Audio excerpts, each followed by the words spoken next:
Alright, so dribble bar is out and in action. We've got her all a little bit mucky and dirty. Let's see how we're getting on with it.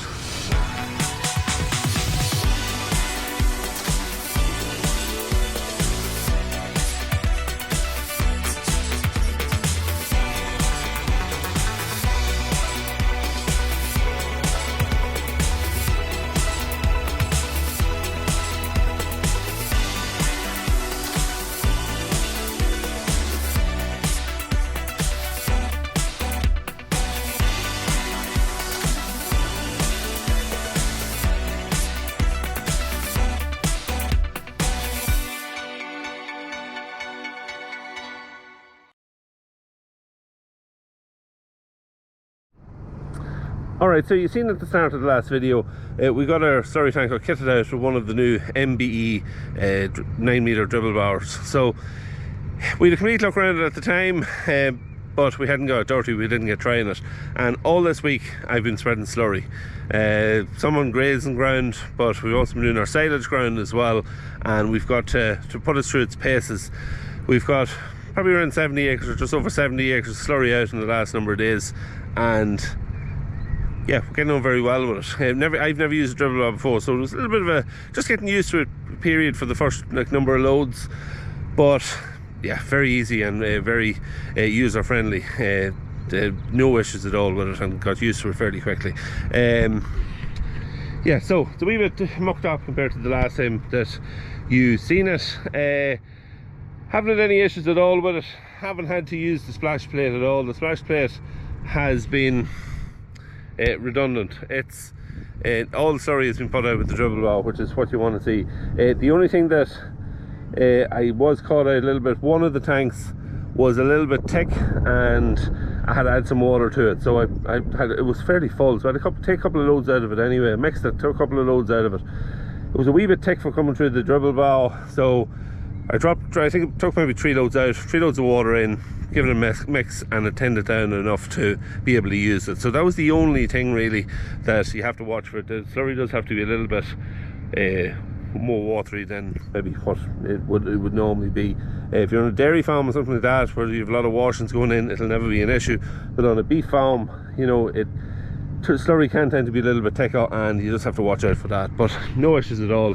Everything is working out well. The stone trap, there's a few stones in it in the bottom here, you can feel it, but not too bad. I haven't emptied it yet, but I'm just keeping an eye on it. Every couple of loads I just check to see, and if it starts to feel like there's a good few stones building up into it, I'll just pull the pin and empty it out. So in any case, when I'm finished the slurry, I will empty this round of slurry. I will empty it anyway, but that's the only other thing. Been using it as well on a couple of different types of grass covers. Some of our crops, our fields that were going to be cutting for silage, we had sheep grazing on them over the last month or so, so they are quite bare. This field here isn't. One of the benefits I see from dribble barring out on the likes of this grass over splash plating it is, if you're using the splash plate, you'd have a complete covering of slurry on all the grass, so the leaves would be all completely covered, whereas with the dribble bar you can see it's only just covering on the line. There is a little bit of cover on some of the grass there, but that will all wash away whenever the rain comes. So you're getting the slurry down into where the root is more, rather than just spreading it on top of the grass. And in a lot of cases the slurry, I've seen it before, where the slurry will actually sit on top of the bit of grass that you have here. It's not that much grass here, but at the same time there's a little bit probably more than what we would like. But this field here does tend to be wet over this side here, and down the bottom there's a river along it, and we just didn't want putting cattle or anything onto it this time of the year and risk damaging it or causing any issues with that. So yeah, but yeah, it's been fairly seamless, the change over from splashing to using the dribble bar. So very easy to get used to. We get in the tractor and I'll just show you a couple of just what we have to do as you're going to use the tractor, what the controls are, and what the sequence is of use of. Alright, so we're going to get into the tractor and we'll have a quick look at some of the controls and what we have to do when using the dribble bar. Okay, so run through the controls of what you have to do. First thing we'll do is we'll start off the PTO, so that'll start building the pressure up. Push forward our lever here. We're pushing forward the lever, then that starts to let down the dribble bow and extend them out. So just like that. Once that's done, pull that back into the middle. Flick up the switch here so that it moves from controlling the it moves the solenoid over, moves it from controlling the fold out of the booms to opening and closing the lollipop and letting the slurry into the macerator. So yeah, once the pressure now is more or less built up, select your gear. So we're travelling in C. We travel in C4. We start off in C3. We hit 4-wheel drive just in case that we need it. We shouldn't do, but just in case. And yeah, that's basically it. Once your pressure is sufficient and you're ready to move, pull back your lever that starts the macerator, open the lollipop, and away you go. You'll start to get some slurry and you're up and moving.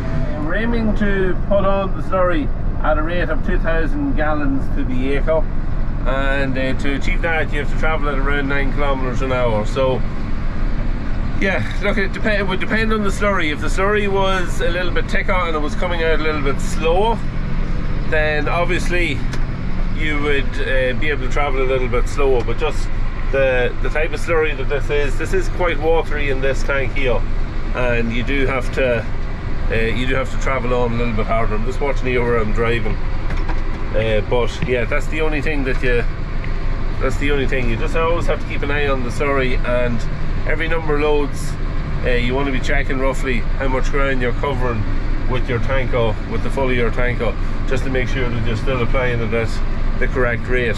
Because sometimes, you know yourself the way it is, sometimes when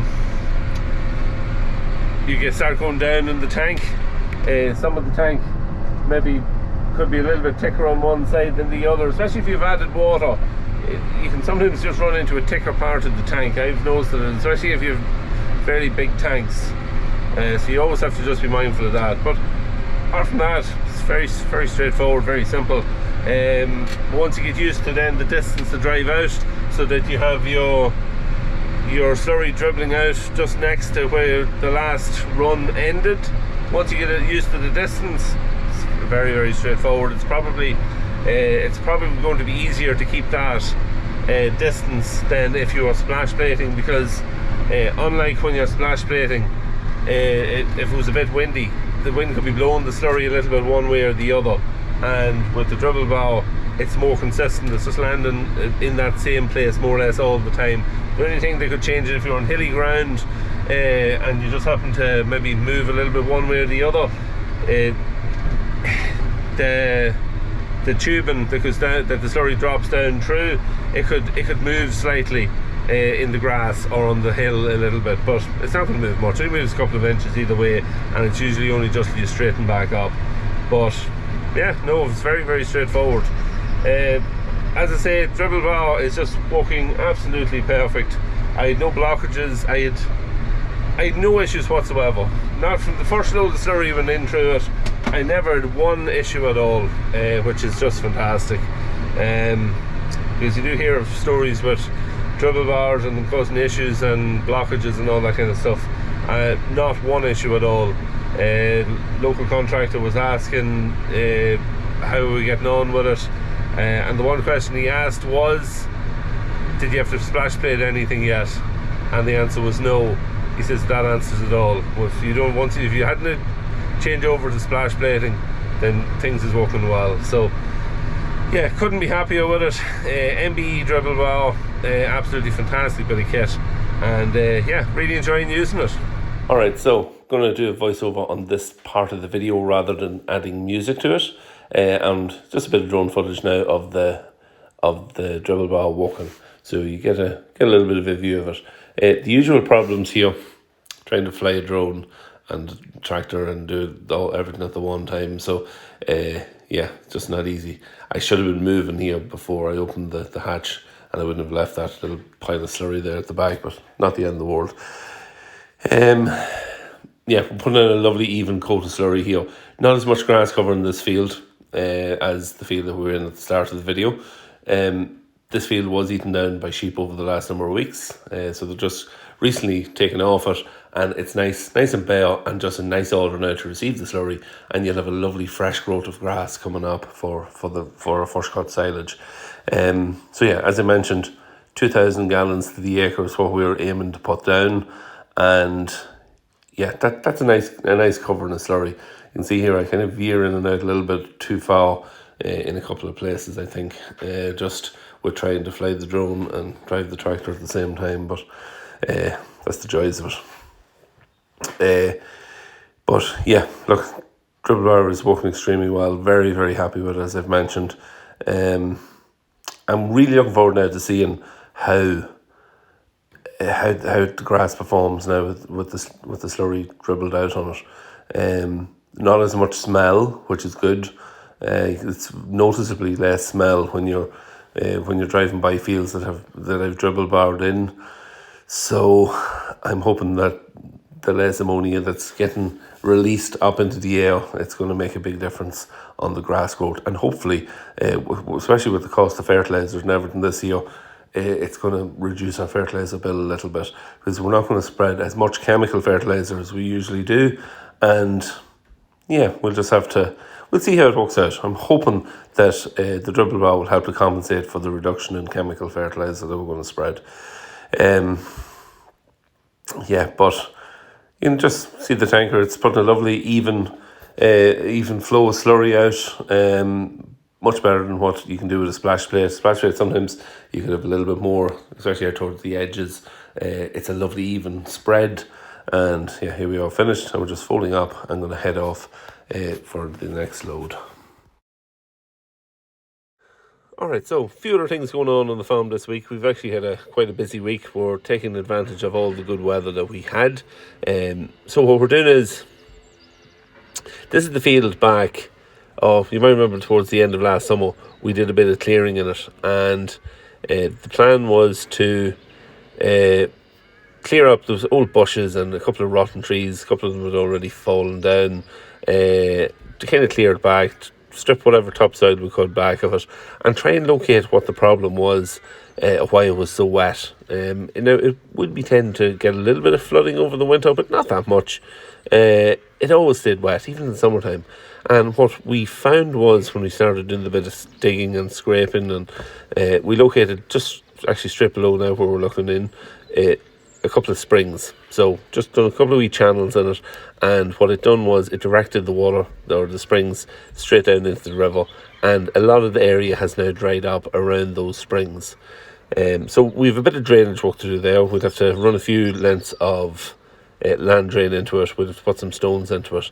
That'll be all later on, obviously, and yeah, we're going to try and address the water issue that we have there, why it's getting so wet. The other thing that we're doing is, and we've started that now at the minute, you can see this hill here. We're stripping all the soil off it down to the till, and what we intend to do is, just where the digger is situated, there's a little hill, as you can see, it kind of peaks as it heads off towards the river, and then drops down to that area where we're trying to reclaim the land. So what we want to do is, we want to strip all the topsoil back, put it all up here to one side, and we're going to take a couple of foot off the hill here and put it down into that area that keeps getting wet. We've done this on another piece of land as well, or a couple of other pieces of land, and it worked very well, and we just want to do it again, and hopefully we'll be able to reclaim that acre and a half of land along the river we're not able to use. It might even be, there's about an acre and a half now, I suppose, but yeah, there's going to be a bit of work on it, but I think it'll be very much a worthwhile job. We had intended to, at some stage, to reseed this field, so we kind of put that on hold over the last couple of years until this job was done. So great that the weather is good enough for us to get at it. We didn't intend to get going at this until the summertime, whenever the weather was really good, but it's nice to be able to make a start on it now, and yeah, we'll see how it goes. So yeah, what I'll do is I'm going to take some footage of this as the job is going on, and I'll keep reporting back to you we might get some more done next week. After the weather turns wet, then that'll be it then, maybe for a month or so until it dried up again or whatever. We'll see how it all pans out. The other thing then that we were also doing was we had to get a bit of fencing done here at the bottom of one of our fields.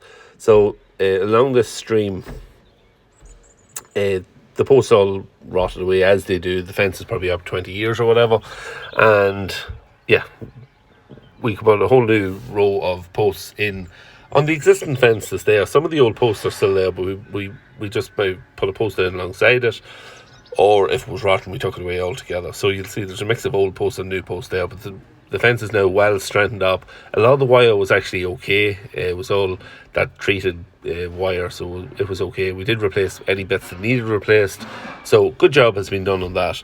So you see where the gate is there, kind of to the right of the screen. That was the gate, main gate in and out of this field. But the problem was, you're moving cattle, there was always a bottleneck to the left hand side. The cattle always run down in there. There's a drinking place there, and we were tortured then trying to get the cattle out of the field. So we've actually opened a gateway just to the left hand side. Do I pan back around to it? That's the drinking place. Yes, there's the gateway. You can just see it in the corner, and we're going to put a gate there, and that should leave moving the cattle now from field to field a lot easier, especially if you're moving calves. The cows kind of know which way to go and to go out the gate.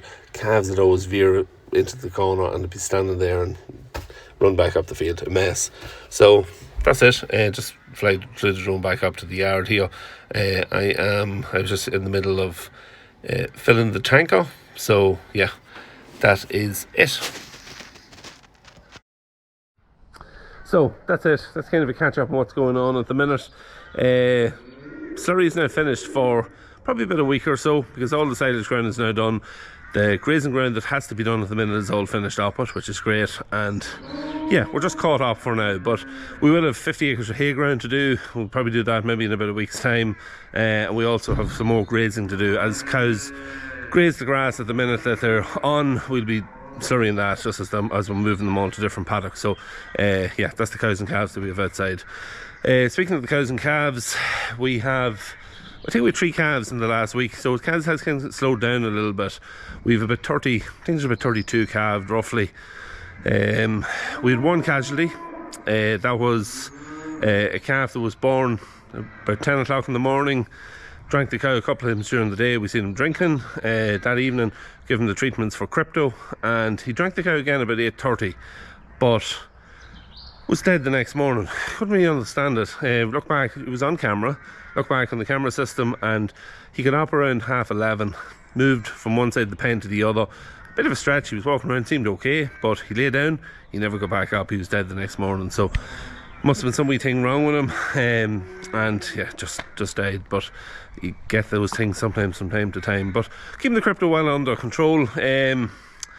We are giving them a few treatments for it, but the main thing we're doing is, with the weather being good, we're able to just, as they've been born, outside with them, and that's working well. So we've very few calves inside. I think there's 8 calves inside, and they're the older ones, they're well past the crypto stage. So yeah, that's kind of how we've dealt with it. The weather has worked with us fairly well for that. But yeah, so good that look, bad that we lost the calf, but good that we're not having much crypto issues, which is great. Yeah, so that's it for the slurry for now. Dribble bow, extremely happy with it. If you are thinking about purchasing a dribble bow, check out the Mbe Dribble bow. I'm going to put another link in the description below, and yeah, takes you onto the Facebook page. You can contact them directly, or drop me a message if you want a number or anything like that. But super job, extremely happy with it. Yeah, so that's that. We've a bit of feed to collect tomorrow, so just hooked off the tanker. Trailer is on the tractor and we're ready to go. So yeah, feed to collect tomorrow, a few other jobs to do, and then we're all back into it again next week, so it never stops. That's it for today's video. Hope you enjoyed it. If you have any questions, comment section down below, drop them there. I'll try to get back to you if I can. Leave a like in the video if you can as well. Helps the channel. Very grateful if you can do that. Costs nothing. And subscribe and hit the little bell as well if you can do that. All the stuff that all helps the channel out, and I'll be very grateful if you can do that. So that's it for now. We'll see you next week. Take care. Have a good weekend, and talk to you then.